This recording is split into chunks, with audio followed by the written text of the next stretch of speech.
Hey guys, today's వీడియోలో మా ఇంట్లో 7 శనివారాల వ్రతం అయితే స్టార్ట్ చేశాము.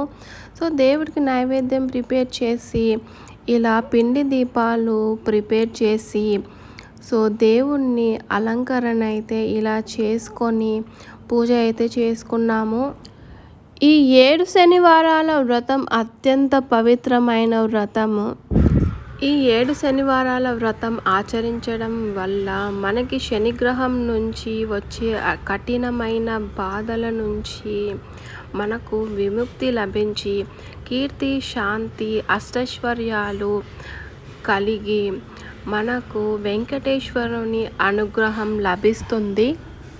ఈ 7 శనివారాల వ్రతం నేను త్వరలోనే లాంగ్ వీడియో అప్లోడ్ చేస్తాను. వీడియో నచ్చితే లైక్ చేయండి. ఇది నా ఫుల్ అవుట్ఫిట్ అండ్ నా ఛానల్ని సబ్స్క్రైబ్ చేసుకోండి.